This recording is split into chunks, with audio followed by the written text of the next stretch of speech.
Okay, so what I think we should try and do for the next few weeks is have a table discussion before we even get started, so that we can work out what are the questions we want to get sorted. And I'm hoping that I have stressed enough the importance of reading a whole book to understand the broader context of that book in light of the whole story, which as Christians, most of us here, I assume, already know, so that we don't get stuck on the little details that can derail us from getting, from laying this foundation of knowledge. It's not to say that we don't address the issues, that we do that. But I just want to I want to be a part of the training of our mind, disciplining our mind to see the book for what the greater themes are trying to communicate to us. So, when we enter into this next little discussion, I think I've got it written down here. Here it is. Talk about what struck you this week, and then what's something maybe new that you have learned, or either or, it doesn't have to be both, or something that you've struggled with. Now, our natural predisposition is to go to this one. What are the things I struggled with? Especially this book, and probably Judges will be a bit like that too. Well, what we will do is discuss that in our groups, and then the table maybe be, if you could come to some kind of consensus about whether or not you as a table want to share something you thought was helpful, something new that you learned, maybe something that the book revealed about God that you'd never known, or revealed about us that you'd never realised. Or if you're really, really struggling with a particular thing, the whole table is like, no, we need to deal with it, and then you can bring up the struggle that you've got. Okay, so 5 minutes, take it away.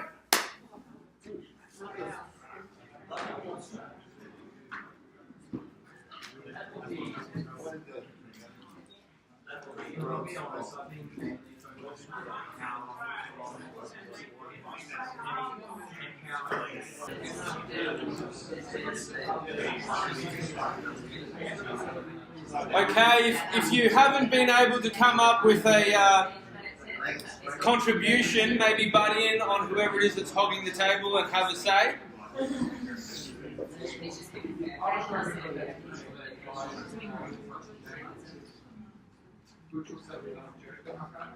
It's gone quiet. Have you guys got something? No, I was just wondering. Okay. So we'll start with the easiest table, Dan and Elijah. Have you guys even had any exposure to Joshua in the last 6 months? No. They've just turned up. They weren't to know that we're reading Joshua, so we'll give them a break. Okay, what about you guys at the front here? Is there anything in particular, anything pressing, something exciting? We did discuss the whole violence. Violence? Violence, yeah. And how Where? But watching the Bible Project helped us to understand that, so that was really crucial watching that. Okay. So what was it in the Bible Project video exactly? Well, talking about how it wasn't necessarily a literal wiping out of everybody, and that God was, that they were very, very simple people, and God had to show justice. Okay, good.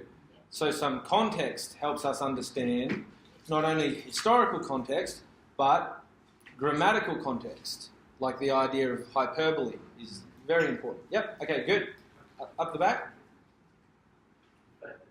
Sun stood still. Yeah.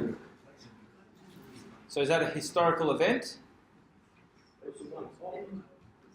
Kind of a once-off. Does anyone know of any other time where... Yep, so Jacqueline, could you enlighten us?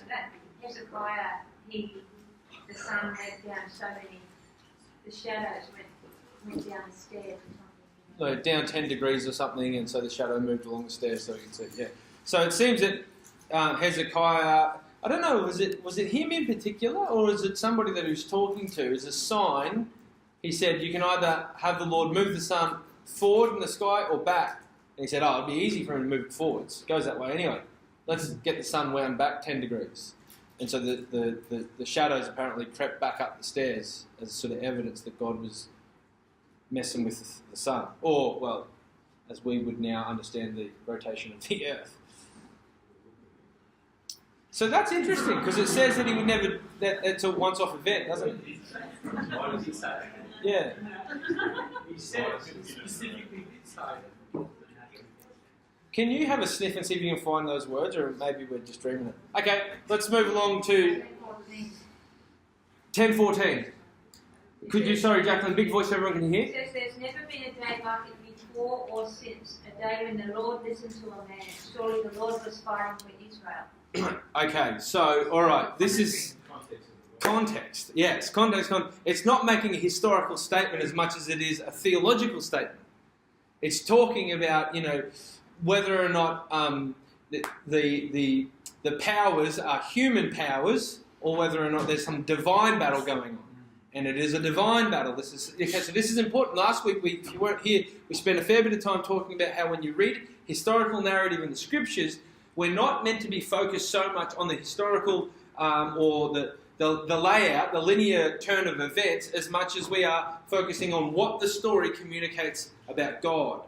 And so for that reason, in our Hebrew ordering of the Old Testament, which is different to the modern Christian ordering of the Old Testament, the history books aren't called history books, they're called prophetic books. And they're not called prophetic books because they've necessarily got something to say about some future event, some oracle, that's going to predict some event into the future, but that they are forthtelling the nature of our God in such a way that if anyone was to read it, it would be a prophetic revelation of how it is that humans and God relate and exist. Okay, and so in that context, it makes much more sense. Okay. All right. No, did you guys have a go? Okay, so on that table, Jess, Nathan, and Tom aren't allowed to speak. Anyone else can say something. We talked a bit about how, I don't know her name, what's her name? Rahab. Yep. Is a liar, and she's Yep. like, it's like this amazing story of how she did all good, but she's just a liar, and I thought that was kind of weird. Yep. That was glorified, and I lies with God. Yep. And then we also talked about how God is heaps of bad people already, so why not do as well? Okay. So do you remember last week we talked about there are three aspects to interpreting historical narrative in the Bible that will prevent us from getting derailed. One of them we just talked about. There's another. In the case of Rahab, this is more important, and I think Nathan may expand on this a little bit more. But while you phrase the question, we'll talk about it.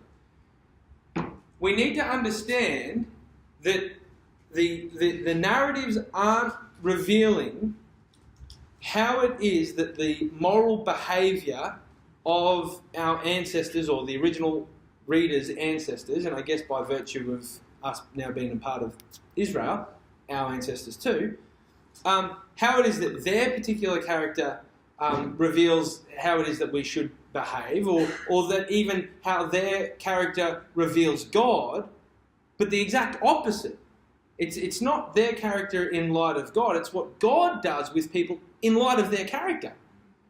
And which sort of links the Rahab story to the next point that you made, which is that God is totally down for just using anyone.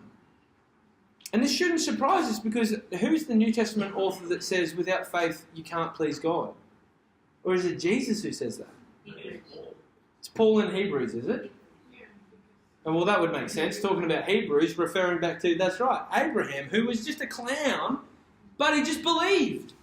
Rahab, didn't live the most virtuous lifestyle, but she just believed.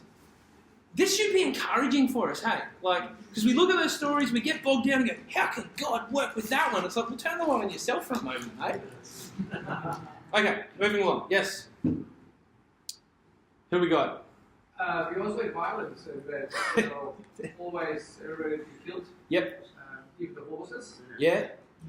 But I didn't really understand what she said over there about, what did the Mark project say about that again? Nathan's going to tell you all about that. Yep. So we will get to that problem, because, funnily enough, I anticipated that might be an issue tonight. Okay. What have we got down here? I didn't get to say anything, so I'll say what I was thinking. Okay. This is bound to be gold. It's just like Jacqueline. She never lets anyone get a word in. Hey, yeah, no. I was being sarcastic, Jacqueline. You're the nicest, most polite woman I've ever met. So. You're on your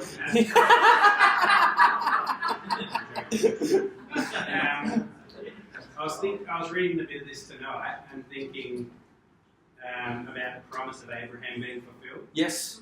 and also then thinking about the fact that there was like hundreds of thousands of millions of people involved in that promise being fulfilled, and how we live in a world that's quite narcissistic, where we all have to be history makers. Remember that song? Yes. And just thinking it's really important that we scale ourselves down and not think too much, because I've got issues with this.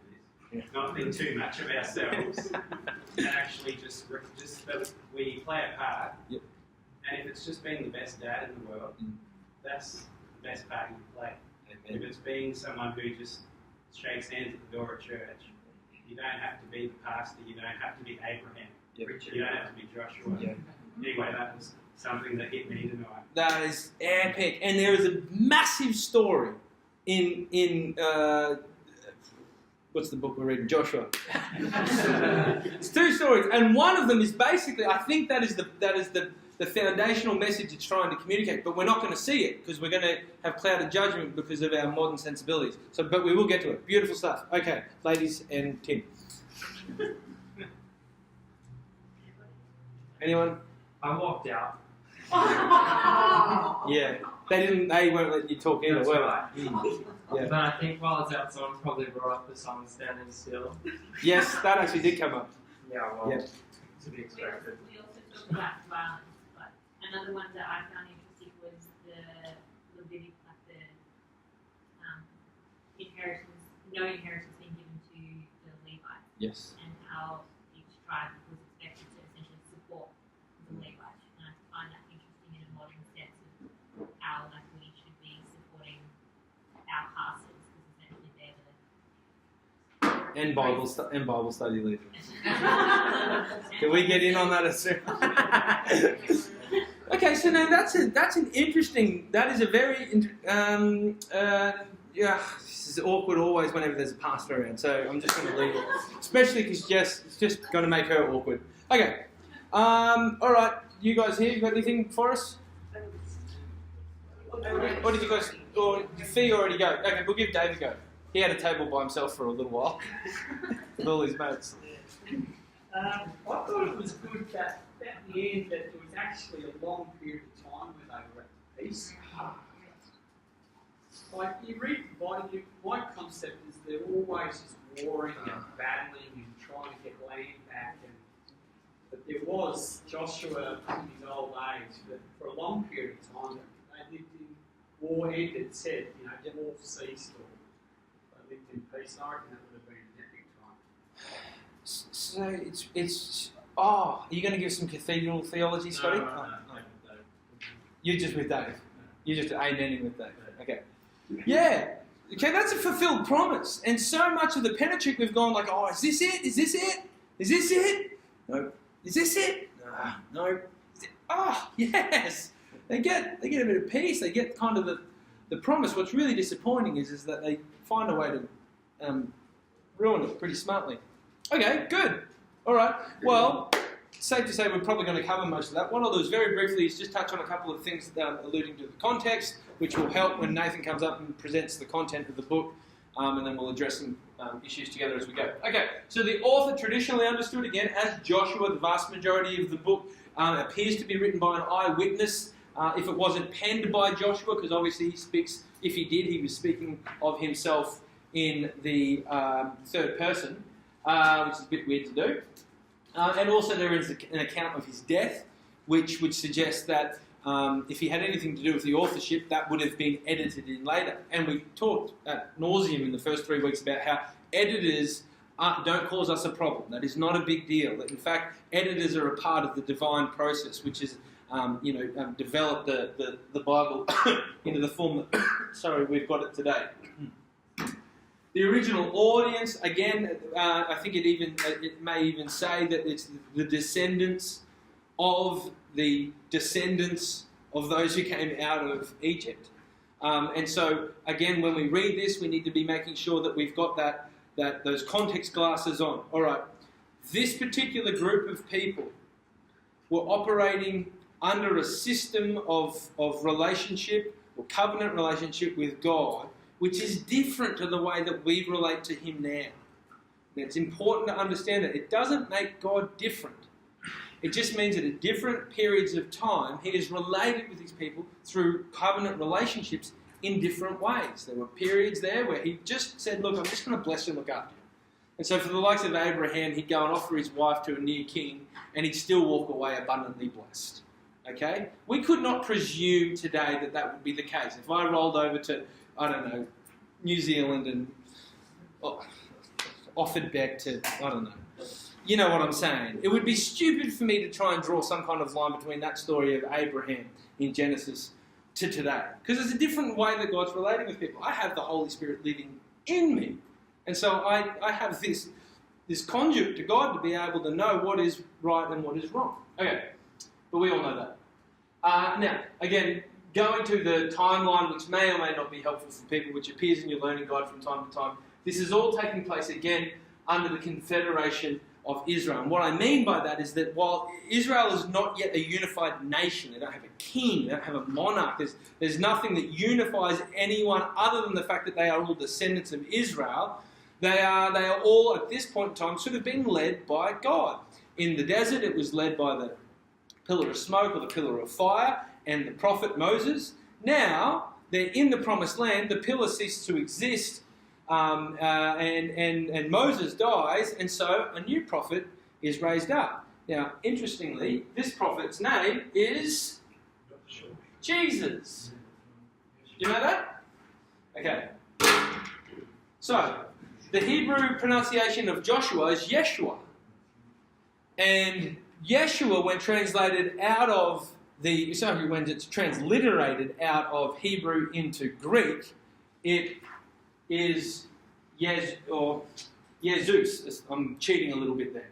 But essentially Jesus. So the Yah, there's no Y in the Greek. It's an iota with a smooth breather. And then an Ada, which is like an E sound. Oh, it's like air. A-I-R, air. Something sounds like that. So, that's a sigma, like an S. And Zeus. And when the sigma is at the end of a word, it looks like an S. All right. When we transliterate that into English, the J entered our vernacular in 1500, and for whatever reason, the yeah becomes a J, and then the sigma just sounds like an S. There's no SH sound in the Greek. That's why the sh out of the Hebrew gets lost. And in the English, the ending is sounding vastly the same. Jesus. That's where we get it. Now, what does it mean? This is the cool thing, not the transliteration process, that his name literally means the salvation of God, or God saves. And so it's like, who's leading you? God saves. Yeah, that's a pretty cool name. So anyway, he's the new prophet that's leading them, and they're guiding them. And so when they want to hear from God, they're taking orders from Joshua. But he's not offering new laws. The law has been established, and it's that law that they agreed to before they enter the promised land, which is filtering all of these stories. How do these historical events reveal to us what God is doing through the context of law? And it's so important we understand that, because as a part of the law, there are some stipulations. And these came in Deuteronomy 28. And you'll remember the back half of it because they were vulgar. The front half was like, do good things and good things will happen. Do bad things and really bad things will happen. Now, again, I've got to say it so that we don't ever fall into the trap of thinking that this idea of, what's it called, Jess? Reciprocity? You do bad, you get bad, you do good, you get good. That's the way that God is directly relating to you and me. Like you stub your toe and you swear, and then, you get in your car and the battery's flat. Don't be going, oh, sorry God, I shouldn't have sworn when I stubbed my toe. You could say, sorry God, I shouldn't have sworn when I stubbed my toe, but that's completely unrelated to the fact that the battery's gone flat. It's probably just because you've left your lights on all night or something. All right? Do you understand what I'm saying? That's not what's happening here today in our life. God's not hovering over you going, as soon as he or she slips up, I'm going to boom, get him. It's not the way he relates. Okay? That would be like saying that your earthly parents just follow you around waiting for you to make a mistake. Well, maybe some of your earthly parents did this. Dave's going, yep, that was my dad. No, I know, it wasn't your dad. Come on, Dave, I'm just teasing. Okay, so you with me? All right. Now, moving into Canaan, this is a different geographical location. And again, it's so key. We've talked about what it was like for the Israelites as Egyptians. And we've talked about what it was like before that as Chaldeans or Mesopotamian people under sort of Abraham's time. Now they've moved into Canaan, and the risk is that they're going to be influenced by the Canaanites. And like this alarm has been sort of present in the teaching of Moses for almost the whole Pentateuch, at least from Exodus anyway. Don't do what the other people are doing. And the reason why we should be suspicious of what these people are doing is because way back in Genesis 15, God reiterates the promise he made to Abraham, which was to bless him and with descendants and with a land and with progeny that would bless the whole world. And he said to Abraham also, but you need to make sure that you're just aware there's going to be 400 years where you guys will actually find yourselves in captivity before you inherit this land I've promised to you. And he gives a reason why. The reason is, there's a group of people there. They're not a patient God. And they aren't yet so sinful that they deserve to be utterly wiped out. But that day will come. Now that day has come. Today, they're moving into a land where there is a group of people that God says are so utterly depraved that he actually has to wipe them out. And there are historical documents that allude to one of the practices of child sacrifice to a god called Marduk, I think his name is. Marduk. I don't have the pronunciation right, but you get the gist. What they would do is, he was like a bronze altar, and they would heat a pan in the hands of this bronze altar, this peculiar looking god, and you'd hold out this pan, they'd heat the pan to boiling point, and then they would lay their children on it to fry the kids to death. That was the way they would sacrifice their kids. And that was deemed acceptable or even commendable. Now, if you live in a society that thinks that that is okay, I'm not with you at all. Right? And I'm sure here no one else would be. Glenn. Where would that have come from? Where did they think up that God? Where did that idea come from? Well, it's probably too simple to say Satan, but like the ultimate root would have been for sure some kind of demonic inspiration. I don't know the history to tell you which of the ancient civilizations first came up with child sacrifice, except to say that everything I've ever read is almost every ancient civilization at some point in time engaged in child sacrifice. I think it was still sometimes happening in Pacific Islands in the last 100 years. So, yeah. So Yeah, just abhorrent. Well, that's the context that we're moving into. Another thing that we need to understand is that Canaan, when I say Canaan, that's a vernacular for like Hittites, Jebusites, the Moabites are on the outside slightly, but there's a whole pile of clans, heaps of clans. And so we're not to assume that map that I've given you guys was possessed by just one group of people. There are a number of different city-states, and each different city-state had its own kingdom. And it seems that most of these city-states were no larger than a big shopping centre. And so where we read of kings, they're essentially like the shopping centre manager. Like they're the guy that rules a couple of thousand people. It's not like millions and millions of people under a particular king. And so where we see like 5 kings gang up on Israel, think, man, they're going to get smoked. Well, that doesn't necessarily mean big armies, just to have 5 kings. Okay, all right. So that's a little bit of an idea of what it's like moving into Canaan. We need to get Nathan up here, so let's give him a big round of applause.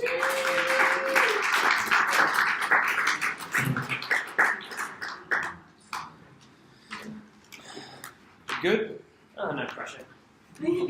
There is actually lots of pressure. Yeah, there's too many people. Last week there was like a third of this many people. Why didn't you all come last week? You're going to take a break this week and give me an easy one. Alright. So, I get to cover the structure. Lucky me. So, just at the very beginning, Joshua gets called and commissioned by God. He gets this repeated call. Look, just so you know, be strong, be courageous. Not in piling the pressure on, but be strong and courageous because I am going to be with you. Like, that's your excuse to do it. And the people say the same thing. Look, we trust you. We know you're going to be just like Moses. There's even a depiction at the end of Deuteronomy where the Spirit comes on him in the same way. And you think, okay, he's got everything going for him. They send out the spies. Last week we just pointed out that there's only 2 spies this time because the first time they sent 12. Didn't always work out that well. 10 of them were duds. This time we just skipped that whole thing, just 2. And yeah, someone pointed out, what was the go with Rahab lying? She's the reason the spies survived to get the news back, but her act of sort of throwing in her lot with them is, something God has explicitly forbidden. But I think, as we said as well, God doesn't exactly use very many good people in the Bible, and it's not a very good book to use as like a fable, so you don't really get a lot of moral stuff from the Bible characters. Okay, so... Dave, can I ask, does it set a precedent, though, for lying for like a greater good, like a means to justify an end? I'm going to think about that. Off the top of my head, I'm saying no, but there is a precedent of God using evil things for good purposes, which we see at Joseph's story. Is there one you're thinking of? No, I just wondered what it would be like if you were smuggling Bibles into a closed country and the authorities said, "You got any Bibles?" Yeah. Or like situations during, when we're reading a book about the Holocaust where there was a family that were hiding people. Obviously, they lied and said, no, we got no one here. So yeah, things like that. I'm sure there's more nuance there than I would know, but I don't know, I suppose. Crossing the Jordan. After the crossing, they hear... This was the thing that really surprised me, actually, while reading it. The Canaanites have heard about them. Everyone in this country has heard that, there's this crazy group of slaves that has left Egypt. Their God has done some crazy stuff to the Egyptian gods. There's been a bunch of plagues. They are coming. Took them a long time to get there, but here they are. And they already know about them. As soon as they go into the city, Rahab tells the spies, people are freaking out that you're here. So, as soon as they enter the land, when they cross the Jordan, the same thing happens. Everyone hears about it. The reputation precedes them. And there's, people know that they're coming. There's fear about it. Obvious similarities with the crossing of the Jordan to the crossing of the Red Sea as well. All that good stuff. All the baptism motifs, that sort of thing. One little interesting thing happens as well. You get the commander of the Lord's army showing up. I don't know what that refers to exactly. Because we get stuff earlier in Genesis where it says the angel of the Lord or this or that figure. I'm not sure exactly, is this like an angel? Who is this rocking up to speak to them? But it's someone. Commander of the Lord's armies. And this, I didn't realize this was a translation thing. I always thought he says, oh, hello, are you for us or are you for our enemies? Like, he's talking to this guy, he doesn't know who he is. Joshua's talking to the angelic figure and says, who are you supporting? And I thought he said neither. It turns out he actually just says no. It's not good grammar unless he's dodging the question entirely. But yeah, he says, it doesn't matter. I guess he's saying it doesn't matter whose side I'm on. It matters whose side you're on, maybe. So before they take possession of the Promised Land, the new generation celebrates the Passover in the land for the first time. And lucky them, they all get circumcised. So, yippee. So, I think, again, someone did bring it up. Like, this seems to be the first time they've followed that law. They've had the law for a while. In fact, they've had a ton of laws so far. But I don't think they've had any reason to follow yet. There's some of them about different festivals that wouldn't have been applicable, certain foods that they wouldn't have even had access to. There's stuff about don't mingle with other tribes or whatever. They haven't even met some of them yet. But God's giving them a lot of stuff in advance, maybe. Alright, Battle of Jericho, the big famous one, it's straight up a result of obedience, despite common sense. Round they go, 7 times, in silence, and then the 7th time they do it 7 times, give a big shout, wall comes crumbling down, like in the picture book. And that's incredible, but it's definitely not them. Like, they didn't earn this. They They were just obedient. God is definitely taking all the credit for this one. And he takes all of the loot as well. He tells them what they can and can't do with the city and everything in it after they pass through. Except someone doesn't quite get the memo there. So this is someone brought this up, I think, as one of the interesting ones. Sin in the camp. So there's a bloke called Achan. I think that's how you pronounce it. But he takes some of the stuff. He takes some of the stuff from the city that God has said, no, we're leaving this here. It's for me. We're not going to take this with us. But he takes it, he digs a hole, he buries it in his tent, and he gets dragged out. And if you've read the story, he actually pays for it with his life. So does his whole family. So what is up with that? Did that strike anyone the wrong way as you were reading this week? I'm hoping it did.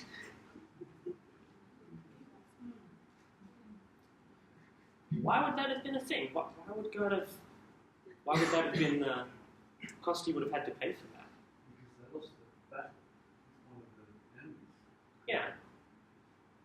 Because one individual sin affects the whole family. Why does that happen? Why does one person's sin affect a group of people?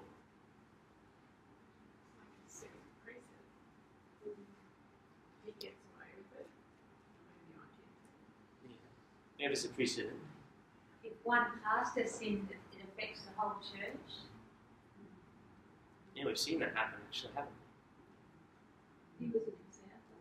This is what happens. we? We get stories later, actually. Yeah, you first. So do you think there's a correlation between that and Eve? I've never thought of that, actually.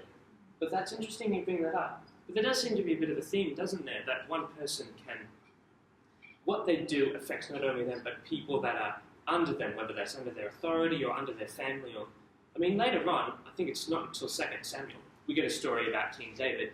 He makes a major screw up, and it affects his whole country. And it's not until he repents that the trouble falling on the country stops. So yeah, this is something I kind of want to think more about, especially as we go on. But yeah, God definitely thinks a lot about this, that one person affects everyone under them. Yeah. I think Clint's onto something there, because if you read where the account is in chapter 7, verse 20, it says, Achan replied, so he's been quizzed about whether or not he's done the wrong thing here. He says, it's true, I've sinned against the Lord, the God of Israel. This is what I've done. When I saw the plunder, a beautiful robe from Babylon, 200 shekels of silver and a bar of gold, weighing 50 shekels, I coveted, or I desired them, and then I took them. So that seeing, coveting, and taking is exactly what Eve did. Yeah, She the saw authors through, are even she using good. the same words, yeah. She desired it, she took it. And then who was referencing David? Abraham and Sarah have the same thing, don't they? They see the female slave thing. Yeah, Hagar. Yeah, they know that she's beautiful and able to bear children. They take her. Yeah, it's the same thing. So here's one of these design patterns reappearing. Remember we talked about the literary ninjas in the Bible? They throw little things in and they are linking the story so that someone like Clint says, are they related? We can go, maybe. And then there's a design pattern which is like stark. It's like, oh, obvious. There's something about sin that has like a radical effect on everybody thereafter once you commit it. Sorry, Jen, did you have something as well? Yeah, I was just thinking, I understand, okay, that he gets stoned because he committed another sin.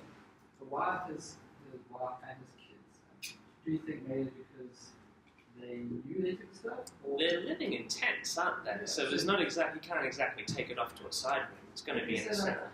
if he took, I don't know, I feel like, why the kids, do you think, I don't know how old the kids were, they don't really say. But I mean, let's see why the whole family must have died because of his sin. But I guess, I mean, if they did know, then I guess it would be his sin as well. Yeah, it's weird how that happens. I mean, certainly unfair things happen to us because of Adam and Eve's sin all the way. Is that We were like there. curses that have passed on generations to the next? Yeah. First passing of a generation. Yeah, I don't know. There's a lot of that stuff going on, I'm sure. I think that's probably going to get developed a whole lot more as we keep going on with the other books. Yeah, but the thing that also happens, interestingly, before that even happens, maybe they could have known in advance, but when they're actually making the plot, okay, this is the second city, you know what? I don't think we need to stress. Let's not send the whole army. We'll just send a couple of guys. We just have this big victory. It'll be a piece of cake compared to this one. They don't actually consult with God. If they had, he might have told them ahead of time, hey, don't go in. You're not going to win because of this ahead of time. They might not have had to have suffered the defeat and the losses in that if they had consulted with God first. And that's going to bite them again in just a minute, too. We get to the next bit. It's Ebal and Gerizim. It's the location. Mark the beginning of Israel's new life in the Promised Land. That's where they've set up shop again. They've gone through another session of reading the whole law aloud. They've just done this before the crossing of the land with Deuteronomy. They've read all the blessings and curses. They've read the law, had that big refresher, and they've just had this moment of great victory when they obeyed, and this big loss when they didn't consult with God and when someone sinned. So they've got that example fresh in their minds. They read it over again. They announce it to everyone. Then up comes this deception with the Gibeonites. They wander in. Everyone, I mentioned before, everyone has got this fear of them coming in, but no one seems to be doing anything about it. They just sit there waiting for them to come to them. There's no sense of repentance or anything else. These guys come in, they try to do a bit of deception. They actually succeed. They pull a fast one on them. They say, oh yeah, we're from far away. Please just take us in. We won't do you any harm. They find out they're actually living in the land. They're meant to be one of the tribes that are this evil, corrupted, horrible people group, but they're meant to be wiping out. But they've just made a treaty with them. They've fooled them into it. But yeah, they have to follow the promise they've made. They can't just take them out all of a sudden. Okay, but because they've made that promise, there's another coalition with 5 kings. And yeah, like Andy said earlier, it's probably more accurate to call them like 5 warlords or something. So give you a better idea of the numbers. But because the Gibeonites have entered into this treaty, there's a coalition of all the southern kings. I think there's a map in a little.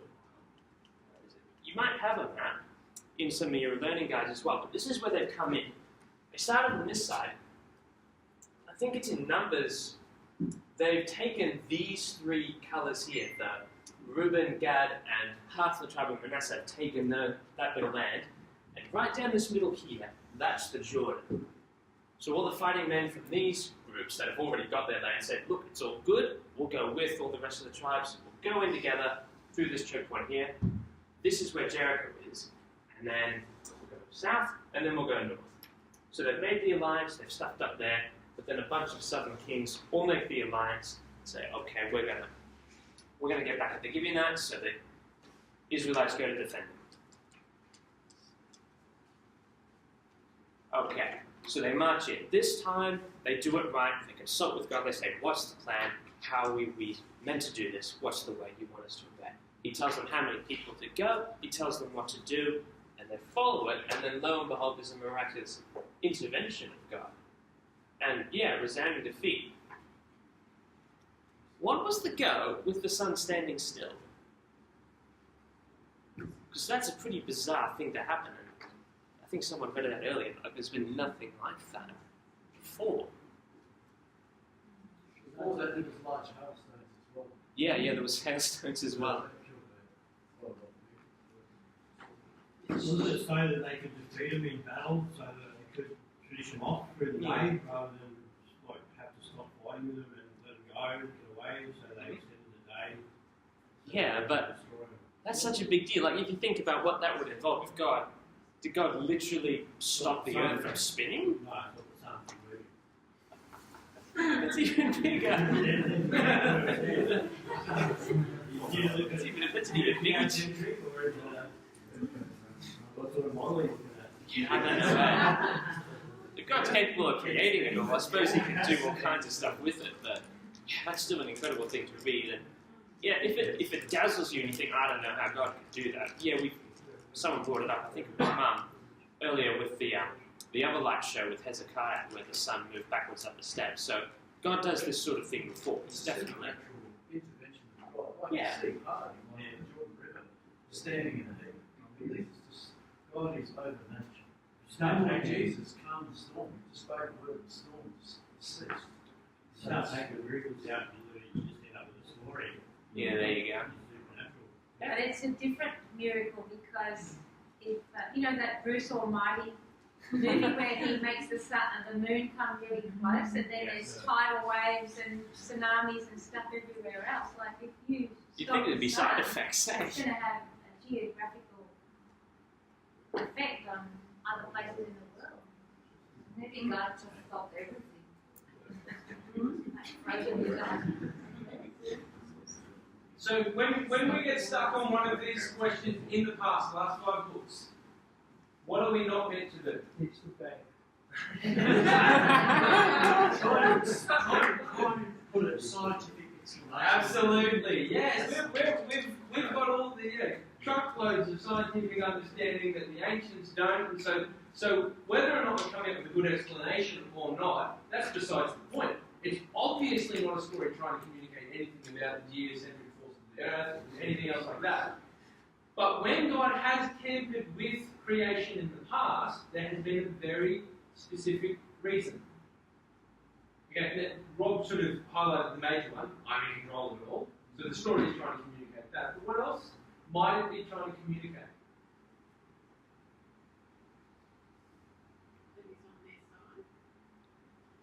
Definitely. That's another thing. That's not what I'm going for, though. That God has a habit of layering his miracles with meaning. And one thing he likes to do is stick it to the man. That's maybe not as helpful as I thought it was going to be in my head. Is it to show off a lot of these ancient people sort of worship the sun? Perfect. Okay. In Egypt, every miracle, it was a natural, in some way, shape, or form, some kind of natural disaster or something, and it spoke directly to one of the deities that they worshipped. Even, the Nile god crossing the Red Sea. I don't know whether or not there was a Red Sea god, but I'm assuming they had a god for almost every geographical location. But what the Canaanites, and I probably should have put that in it actually might be in your notes. Actually, even the moon stood still. So it's the two objects. Yes, right. So Canaanite worship of the sun instantly is like, dang, we don't know. The sun's with these guys, not with us. It's funny, it wouldn't have been around this time, but at some point when the Assyrians and the Medes were having a war, there was an eclipse. And they know when it happened, and both sides completely freaked out and just signed peace treaties with each other. Yeah, right. They both assumed that their god had gone over to the other side. Or... It's like, well, that's an omen, so they quit. Let's not fight today. Either way, God definitely seems to be, when he goes in the situation and they're following his plan, he very much makes sure that he gets all the credit. He makes sure that no one gets any ideas that, I did this. No one gets the glory to him. Anyhow, there's a clear demonstration of the fact that, yeah, he will support them when they trust in him. And there is a reward for their obedience. So they go on to defeat the southern kings, that whole coalition. They sweep south. When they sweep north, all the northern kings unite and fight against them. The same deal. There's another city up there. It's got 40,000 residents, 50-foot walls. Goes the way of all the others. And yet, repeatedly in there, there's this sort of use of the language, totally destroyed them or wiped out everything that breathed. And they use the same kind of language again and again. And we touched on it briefly, and you mentioned hyperbole, like using that over-the-top language to sort of say, get the point across. I remember he was giving an example earlier. If you say that someone's footy team totally destroyed them, you know what that's referring to. It's over-exaggerating to get the point across. You don't think that one footy team suddenly just up and actually piped out the other team. It wouldn't make good TV, for one thing. But no, it's the way they use the language. Because later on in the same book, the people are still there. There's still people there, but they have to be warned. Don't trade with them. Don't intermarry. And for goodness sake, don't worship their gods. They kill babies. It's not up. So he has to keep on going with that. But yeah, there's probably more stuff going on here. Does anyone have anything else to say about this this really violent language and all the talk about utter destruction and everything else? I don't think there's a problem with wiping them all out. With rain. I mean, that was what God said to do. And we live in this society that, we can't be And it's been for a very short, just saying before, it's just only been for the last 50 years that we think that we've got to live like this. And only really in this part of the world. There's certainly parts of the world that have never had to think like that, and to this day it's still very much a much more brutal way of life and not really much choice about it. That's true. And it is God's hatred of sin. He just didn't mess around when he had enough and said, well, these are the rules. And when you said that they weren't obliterated, well, it was pretty clear that some of them weren't wiped out totally. That could quite easily be referring to those. And so Israel probably blew it because they didn't get rid of all of them. And if they did, If anything, that was part of the problem, you mean? yeah, Yes, that's right. It's a big problem. It's the thorns in their side, forever. especially with the Even to, until today, the dramas that are still occurring in Israel is because, I don't know, maybe they should wipe them out. So did they wipe out women and children? Is that what you're getting at? Yeah. Everything that breathes. Like I still struggle with that because like those guys who went in with the Israeli army be no different to our soldiers that we commemorated last week coming back traumatized. You know, they're killing little babies. I know that I agree with you. So I think that is different. There is a difference when God gives a clear direction to do something. But I still think it's really full on to think of a little baby and the swords thrust into that baby and in front of that mother. I know they're doing God's will, and I'm not saying I wouldn't do it, but it would come with consequences for those people of Israel. I'm sure they don't just walk away with their head high going, right, we did what God wanted. I'm sure that they're not going to have good But sleeps. think about David, all those David's, all the guys around him. The mighty man. Yeah, they just slaughtered, mate. Yeah. And they were stoked with it. Certainly a different culture, isn't it? It is. It's a cultural thing. But if we're supposed to like not look at it as a historical thing, like if you look at that as a historical thing, too, like, and go all the wars and what happened and who killed who and who did what. If we're supposed to look at it from the point of what's God trying to say to people, to me it's sort of saying sin's just a really negative thing in anybody's life, and you need to get it out of your life. And the over-the-top speech is probably him going, yeah, look, you've got to get rid of this stuff. It's obvious that they didn't because there were still people left in those things. And if we look at how it's speaking to us, like Paul writes and says, put to death all the stuff in your life. It's the same thing. It's like our walks are always best in Christ when we're doing our best to put aside sin. And we all struggle with that. God doesn't want it.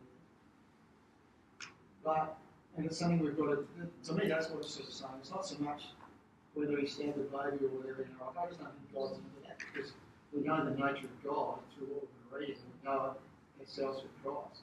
It's more that your life's going to be better and easier if you get rid of all this stuff. If you don't, you're going to have problems. Do you know what I mean? So you've got to be your best, and he's so specific about it. It's very much a story as well, though. It's still narrative what's When going you on know there. God judged the earth when he brought in the flood, there was only one thing to say. The rest got an island. And that's including all the animals, excluding the fish, of course. So God waits to the sin of this region. Look at the Western nations today. What we're doing to one another in the abortions, the hundreds of thousands of babies that are getting sacrificed in the name of convenience. And then God's given the nation over. And the next judgment is going to be by fire, it says. Not by flood, but by fire. So, God's been very patient. It's been a couple of thousand years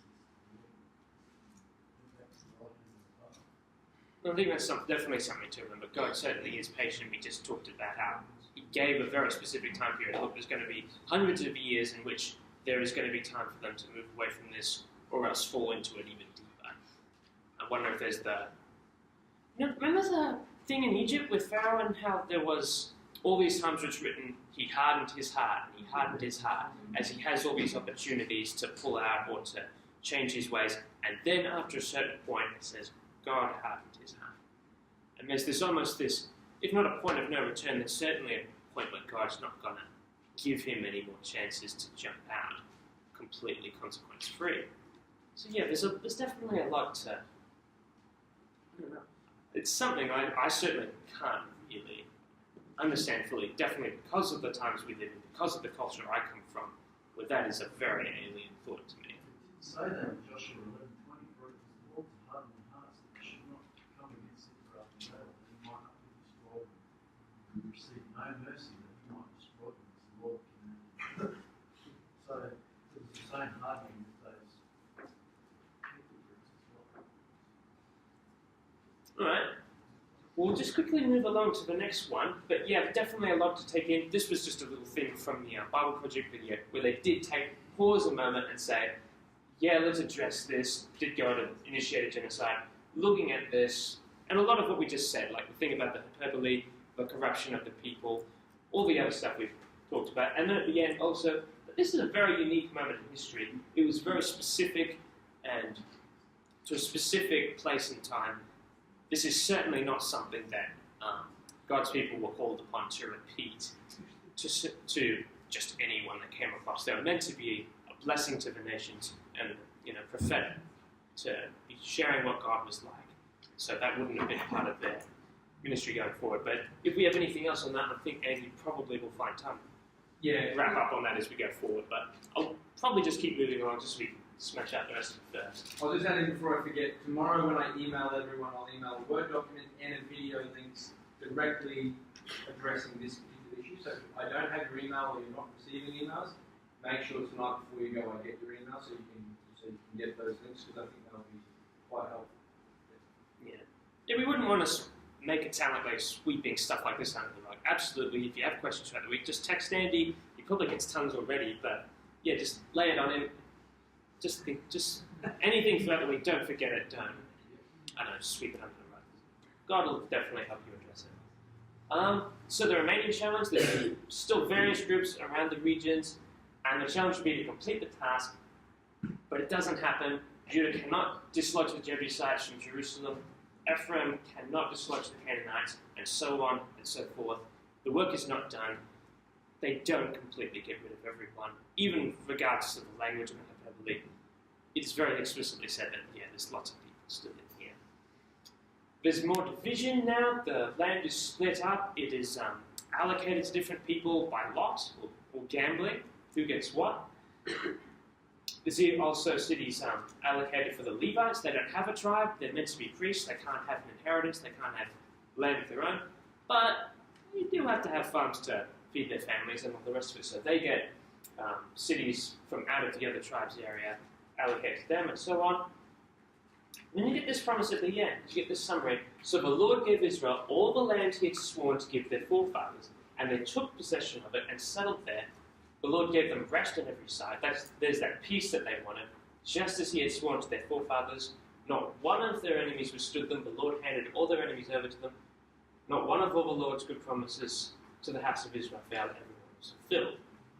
I mean, we say that, and it does seem like it does, and it does say there's a time of peace, but we've just read and we've just talked about how there's people still there. So it's almost as if God's saying, yes, I have fulfilled my side of the bargain.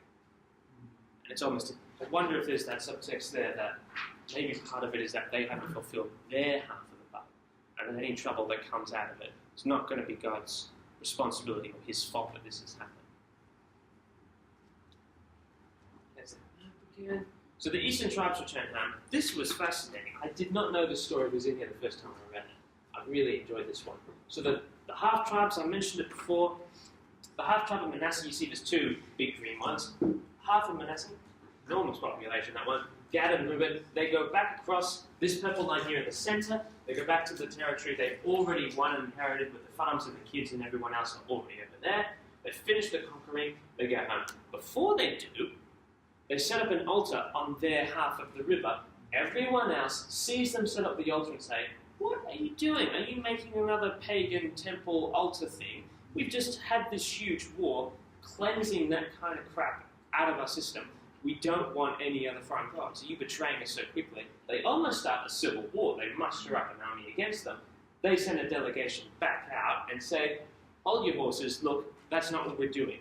Don't you remember? When we crossed that river into here the first time, Joshua set up an altar, a stone to memorialize, hey, we just come in here, we're 12 tribes, we're following God. Remember what he's done, his faithfulness. That's what we've been doing here. We haven't been doing some pagan sacrifice thing. What we wanted to do here was remember, to have something to point at to our kids to say, listen, this is who we are.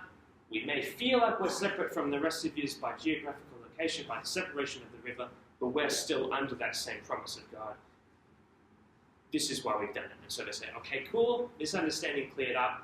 But there was just this theme throughout the whole thing with the reminders of the promises and multiple speeches. Remember God's faithfulness. But there's this real emphasis that if you don't have those reminders to the next generation and the generation after that, people just straight up forget. People are just going to straight up forget what God has done, forget his faithfulness, and just do whatever is right in their own eyes. So Joshua has this big farewell speech. It's like 20, 40 years now onwards from when they went in. He was already 80 when he came into the land. He's pretty old by this point. And so he just says, look, I'm getting on in years, but you guys, the people that we've left in this land, the people around us, our neighbors, their customs are sinking in. You know, we're being seduced by their cultures. We can't have this. Get rid of all this foreign influence. Don't forget. Remember God's faithfulness. And as for me and my house, we will serve the Lord. There's that famous line there. So it rounds off at the end. It says that Joshua and Eleazar, the high priest, both die and buried. Joseph's bones, you remember at the end of Genesis, Joseph's died and passed on. He said to his descendants, hey, don't forget, take my bones with you when you eventually go to the promised land, whenever that is. Bury me there. So for 400 years they've been carting around the bones as they've wandered through the desert, doing these laps, taking the bones with them. I don't know why I find that funny, but he's laid to rest as well. And it says that during the lifetime of Joshua and all the tribal elders, all the regional elders, everyone who was alive during his time, who saw the things that God has done, during their lifetimes, they obey what God said. ... Then the book ends. So left to the imagination what comes next. Like I said, when there's not that reminder, hey, remember what God has done, remember his faithfulness, you're going to just do what is right in your own eyes. So I think that's what we're going to discover a bit about next week, with how well that goes when we go into Judges. But that's it for me.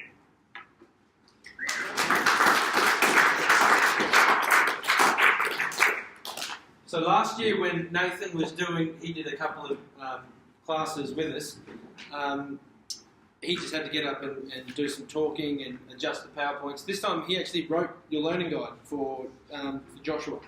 So all the text you've got in front of you, you can thank the young lad. So he worked pretty hard on that, which I really appreciate, because that was one less unit I had to write.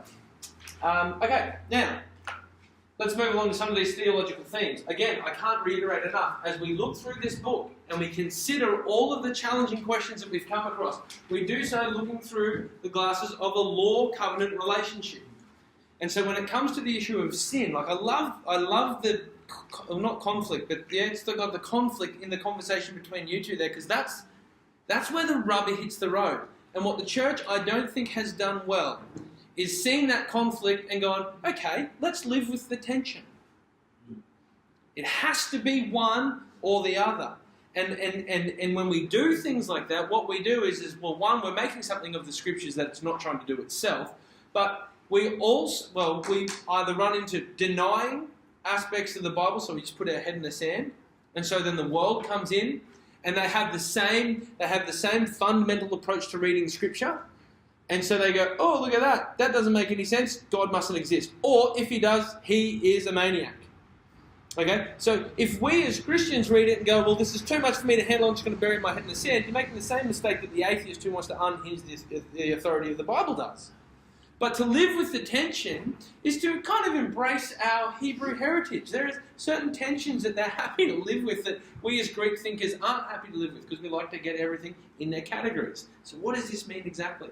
What we can say of it, though, is that a good and loving God hates sin, detests sin. And wherever we've seen this literary pattern in the past, it has the sin that was a result of someone seeing, desiring, and taking has immediate and dire consequences for the masses. When we first saw it in Genesis, it just developed immediately. It went from sin choosing to reject God by eating an apple to her sons killing each other. Well, one killing the other. That escalated quickly. You know what I mean? And then we get the story of Lamech, and like that now he's like gotten into polygamy, and he's like, I'm going to be the worst person the world has ever seen. And it gets so bad that, as Rob reminded us, a good and loving God justifiably completely eradicated the human race because they were so depraved. Again, it's hard for us to get a head around that because maybe we don't live in a culture where it's that depraved, but it's pretty close. But what I find fascinating is Rob brought up abortion. Now, and let me say this. I know people that have had abortions, and I love them, and God loves them, and I'm not trying to condemn someone who may have made what I would consider to be a mistake, even though they might not consider it to be a mistake. The reason why I bring this up isn't to make someone feel shamed if they've been a part of something like that, okay? Because I know from my experience with those that have, they're dealing with enough of that themselves. Okay, I don't need to heap that on.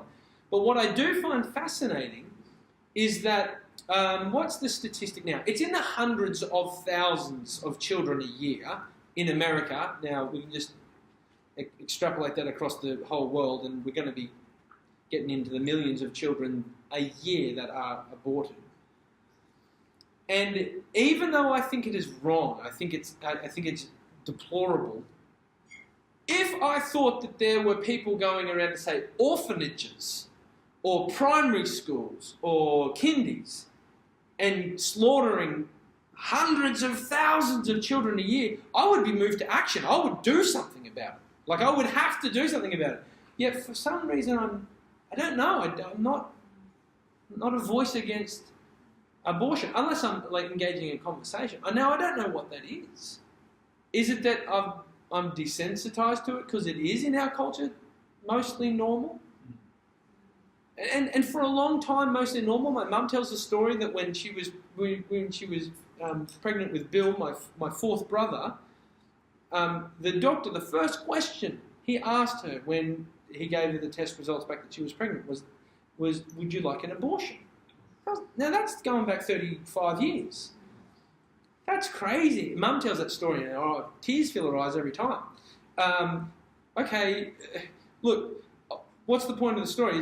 The point is that it is possible for us to not understand the depths of depravity that sin is. We don't get quite how sickening it is to God. Even not as bad sins as, because I think there are not as bad sins as abortion for sure. Abortion or lie to me. Lie to me, please, and don't have an abortion. But all of it is sin, and for God, He's like, listen, this story should be an exclamation point, italics, bold, and underlined. Sin is bad. And that's the message I think we're meant to be getting here. Now, I think the argument is helpful, and we should have it, and we should encourage it, and still be able to shake hands at the end of the day. I know that you guys were combative, but there was conflict in the conversation, right? That's important that we do it, and we do it well. Otherwise, we're going to become that group of people that put our head in the sand, and we're not going to address these things and deal with them well. Okay, the law says you do the wrong thing, I'm coming in like a ton of bricks. You might not like it, your human sensibilities and your progressive ways don't like it, deal with it. I'm God, you're not. And there is that element of humility we need to take when we come to God. Yes, Rod? What might be helpful is that He didn't even spare His own Son on the occasion. Yes. I think that really... Yeah, for the sake of sin, yeah. How unfair, how unjust, how scary. Yeah. That sin would be laid on the sinless sons of God. Yeah, that's good. Okay. Now, despite that, the nature of God, again, it is revealed here, and in those closing verses that Nathan mentioned, God makes promises and He keeps them. And what we've had is essentially 4 books after Genesis where we're waiting to see if God is going to come good on His promise. And what this book tells us as a theme is that if God has made you a promise, and 2 Corinthians actually talks on a more individual level about this, He will keep His promise. But don't for a moment think that because God made a promise today, it's going to be fulfilled tomorrow. The nation of Israel had to wait, like 600 years before they even got their land. But God comes good on His promises, all right?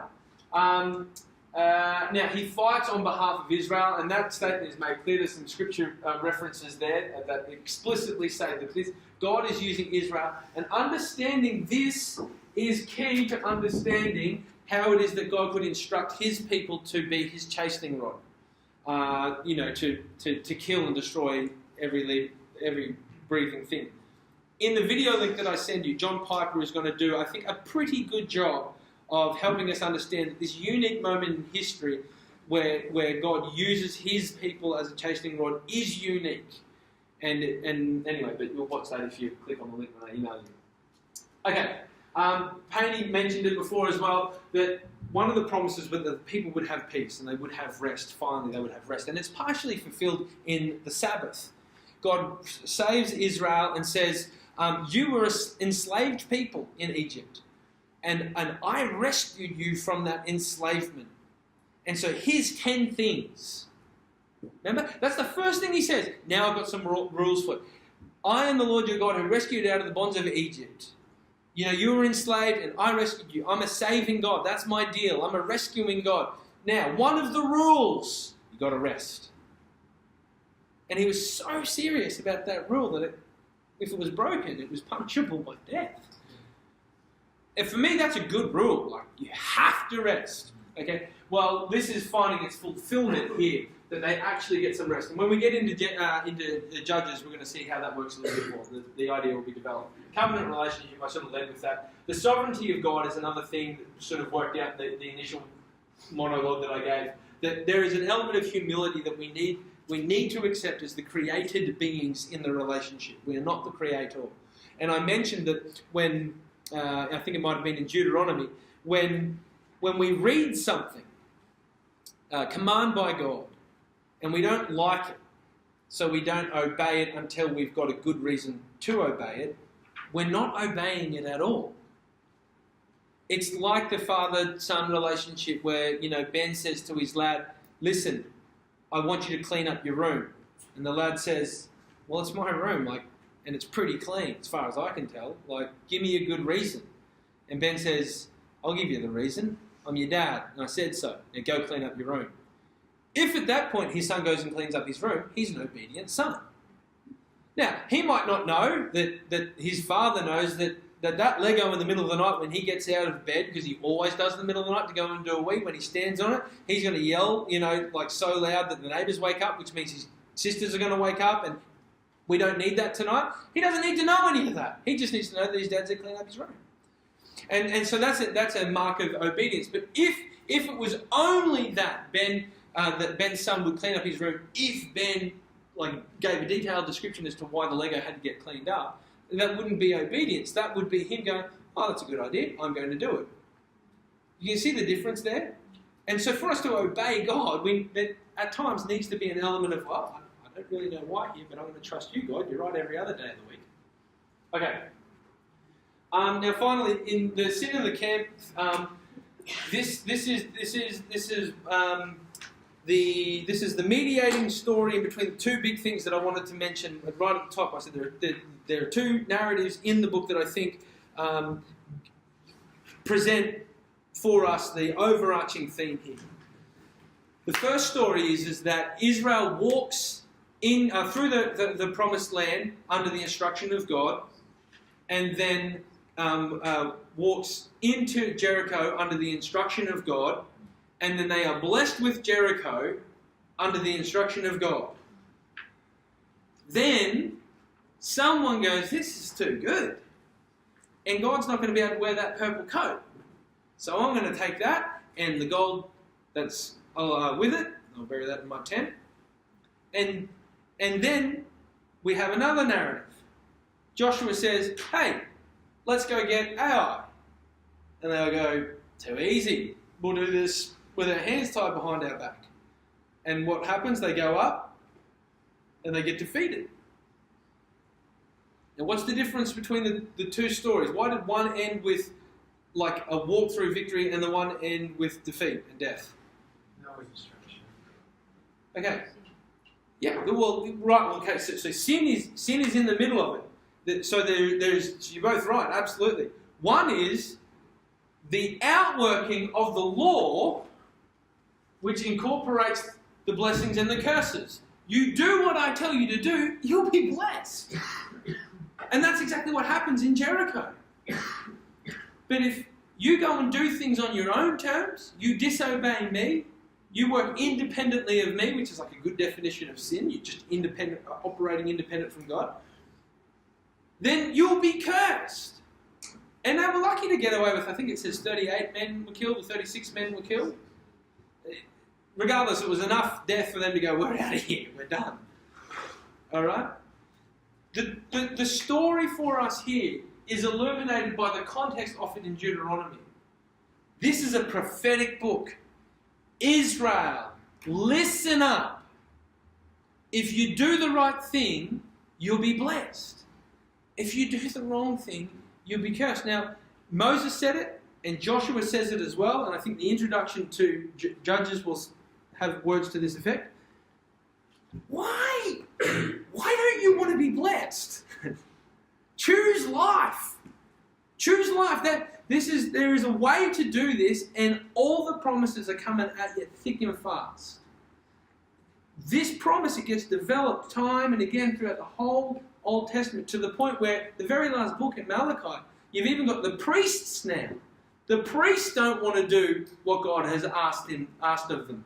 They're disobeying him, and he says, listen, priests, no, this isn't talking to the current state of church and tithing at all, and if it's been preached like that, it's been preached wrong. It says, listen, bring the full tithe, and your vats will be overflowing. And now the priests apparently weren't doing that, and so as a result, there was a shortage, there was a curse on them. But God is saying, you can actually test me in this. Because way back before you guys even got into the promised land, I made a deal, and I'm a promise-keeping God. And I will not break my promises. So you can, this is the one thing you can test me on. Obey me, and there will be a blessing in it for you. That's what Joshua is trying to say. In fact, what we read in Joshua, with stories like the sin of Achan, isn't too dissimilar to what we read in the stories of Judges. And when we get to Judges, you'll notice that there's a very different style of writing. Joshua, it's all about how promises are filled. It's all about how blessing falls on Israel. But in Judges, it's all about how curses come on Israel. Yet the behaviour is not that different. And it's for this reason that when we read history, and I don't want anyone to think that, Glenn, I don't know that you were saying this, but I wouldn't want you to ever think that I'm not saying these aren't historical events. They are historical events that happened in history. I believe that, absolutely. It's just that the primary focus isn't the historical event for the life of Israel as much as it is what this historical event reveals about God. And that's why I think there can be such a stark contrast between Judges and Joshua, because the way they did things wasn't too dissimilar, but the way the story was told for the lifetime of Joshua was to try and reveal how God keeps his promises. Because we even get a hint there that, well, even though God gave them all their promises, they actually didn't finish getting everyone out of the promised land. And the start of Judges starts with, they didn't actually get everyone out of the promised land. And as a result of that, all these curses fall upon them. So the next set of stories is actually revealing another truth about God, that he is a good promise-keeping God. It's just that it doesn't work well for you if you're not doing the right thing. Does that make sense? Yeah. Okay. Sin in the camp, the final thing to say about sin, and this again goes back to the enormity of sin, and we sort of touched on it right at the start of the class, but for us to get an understanding of the enormity of sin, we kind of need to be God. Like, there's no way we're ever going to be able to be so sensitive to it that we can understand it in its fullness. But again, these stories reveal how much God detests it, so that he can actually, Chad, justify saying, listen, Achan, this is going to affect your whole family now. This is so enormous what you've done. Now, we could reason it away by saying, well, they all lived in the same tent, so they all probably knew it was there. And maybe that's got something to do with it. But the fact is that in a interdependent community, when somebody sins, we see that sin affect everybody else so much more than we do in our community. So we've got to think about families. If dad's a drinker and he goes out and blows all his money on drinking and comes home, like legless, the immediate impact is felt by the family. School teachers would know. You get one kid who wants to cause problems in the class, and everyone is affected. Workplaces know. One person wants to mess about, and it's like, damn, man, you serious? I can imagine for Tone working, with guys who are doing their best to get their act together. It's like everyone's charging, we've got some momentum, and then one guy wants to go and do the wrong thing. It's like, oh, mate, you're thinking, pulling the rug from everyone. And the Israelites are being educated on this. This is what happens. And God takes it so seriously. He is not going to risk the whole nation. It was one selfish guy. And so it does. It sets a precedent. It does that. It speaks to the enormity of sin, the gravity of it. It does that. But it also goes back to what Ben was saying about we are one part of a bigger plan. And if we choose to assume a role of responsibility, and the book of James spells this out really, really nicely, then you're choosing a double judgment, like a double responsibility. If you want to be a teacher and you sin, man, you're going to affect a lot of people. You're going to be a pastor and you sin, you're going to affect. You want to be a father of a family and you sin, man, look out. You are going to affect a lot of people. In fact, my advice would be, don't aim for leadership. Okay? Seriously. Like a president sins, a whole nation is affected. I think that's what's so beautiful about the way God wants to work individually with us. He does call some of us to big roles, absolutely. But we've got to understand the enormity or the gravity of what happens if we do it wrong. If we do it right, there's potential for massive blessing for everybody. Just absolutely. If we do it wrong, there is potential for massive fallout with everybody. So you keep your influence small. Look at this, but that's not what I mean. But then you keep the fallout small. You know what I mean? Okay? So let's not be desiring that leadership. Let's be called into that leadership. And a good way to know whether or not you've been called into leadership is to do it the way Joshua was called in. In the opening stanza, God calls him and says, be brave, be courageous. You can do it. God's calling him in, encouraging him. It's not Joshua going, God, you should check me out. I mean, I know I'm 80, but whew, can I wield the sword? He's not saying that. God is saying, look, I know you're nervous, buddy. Be brave and be courageous. So he's called by God, but not just God. Because anyone can go pinging off in the head and thinking, oh yeah, no, God told me to do this. But the nation of Israel said, yep, you're going to be our leader. And what did they say? Be brave. Be courageous. Like they're confirming the word of God. You can imagine a young preacher like Nathan and he's nervous. I don't want to be leading a church. I know the responsibility that comes with it, but I feel like the Lord's calling me there. Right? And imagine he gets a dream or reads a word or has an impression from the Lord and it says something like, be brave and courageous. And then he rolls into Beachside next Sunday and the pastors get around and pray for him. Congregation come down and they're praying for him and all of a sudden someone says, I can just hear it now, the Lord saying, Nathan, be brave and courageous. There's a confirmation there. But it's not just something going on in his head. It's something that the body of believers have revealed. And I think that's a really good way for us to navigate whether or not it is something that we should be going into, the sphere of greater influence. If it's just you, whipping your own pony to get in there, maybe just slow down, hold on up onto the reins. But if you feel like the Lord's calling you, wait for the body to get you there. Okay, we'll finish there. This week we're going to be doing Judges. Again, there's going to be some stuff there that's going to be awkward and not easy to read. Please read it in the greater context of what's going on here.